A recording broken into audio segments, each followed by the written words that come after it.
going to describe this practice. It's not a practice we can do here, because it's a practice you should do when you're walking. I recommend, you should be doing a walk every day anyways. Walking is nutritious. See all the work that Rafe Kelly does on this. Your lymphatic system depends on you walking, bending your legs and your heel striking the ground. If you're not walking, it's like you're not drinking enough, it's like you're not eating properly, etc. So you should be walking just for health reasons. While you're walking, I want you to do this practice. So you want to come into that awareness of awareness. We've already done that.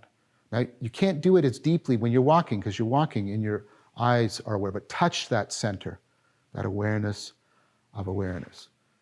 Trying to drop into the idea, right? Not the idea, that's the wrong word. Try to drop into the experience that, right? My awareness is just realizing. Oh, and the environment around me is also realizing. So there's relevance realization and reality realization, and as I've argued throughout this whole lecture, they're bound together, they're co-defining, they're interdependent, logos. So as you're walking, get into that state. And how I'm going to describe this to you is deeply influenced by John Rusin. As you're walking, try to feel the rhythm of process, the rhythmic power of process. Moment by moment is passing. But is it just passing out there? No, it's also passing in here, because if there wasn't process in here, you wouldn't pick up out there. So there's this co-emergence. The world is emerging moment by moment. Your awareness is emerging moment by moment, and they're doing it together in a coordinated fashion.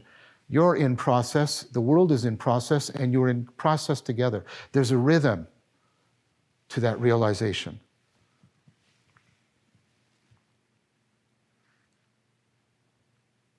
That is a Greek word, psuche, how things are springing up.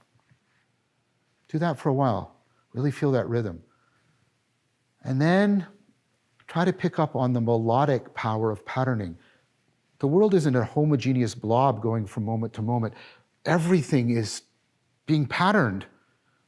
And the patterns just aren't there, they're in here. Right? There's this co-patterning happening within and without equally. They're bound together. Experience that. Oh, patterning within, patterning without, and they're patterning together. That's Psuche, where we get our word psyche from, psychology.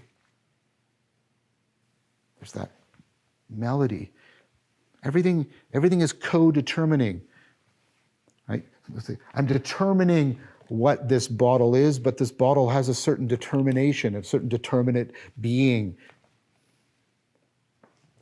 So I'm walking along. First, I just do that centering into the awareness of awareness, pure realization within and without. Then I do Phusis, the rhythm of process. Then I do Psuche, the melody of patterning. Then I move to Noesis. Wait, behind all these patterns, there's a principle. They're not random, they're principled. And my mind has to be principled too. And those two have to, right, also be intertwined, interwoven.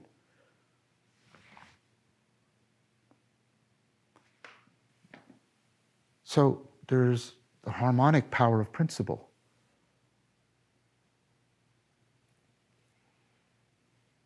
There's being, and they're going together.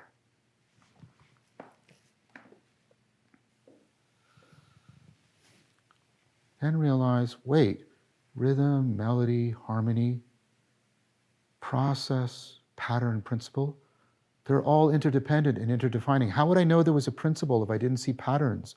How would I know there are patterns if they weren't in process? How could I make sense of the process if there weren't patterns? How could the patterns be ordered if there wasn't an underlying principle? They're all interdependent, they're all interdefining. They are all one. Not logically, they're all one. This is called henosis, oneness.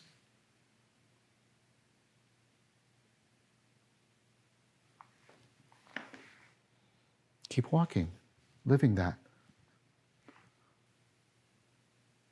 But then kenosis, emptying. Wait, it's not all centered on me. Turn the arrow around. It's not how it is all relevant to me, this oneness. It's how I'm relevant to all of the oneness. Turn it around. Don't make it consumptive. Make it agapic. There's nowhere where this does not shine and withdraw, both within your mind. Your very act of thinking of yourself is a shining and withdrawal. The world, you turn the corner and it comes to you, it's a shining and a withdrawal. It's drawing you beyond yourself. That's what withdraw means. So try to turn the arrow around and be as still in your center as you can, and as open in wonder, because you've been doing the humble wonder practice for a while, as you can. This is called Theosis.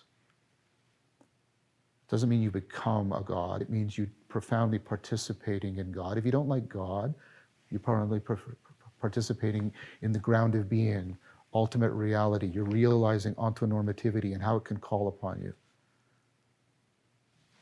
But remember finite transcendence. Any realization you have is not complete, is not total. Any realization you have is but a symbol participating in the inexhaustible fount of intelligibility and being that is constantly springing up in the world and in your mind and between them, moment by moment by moment.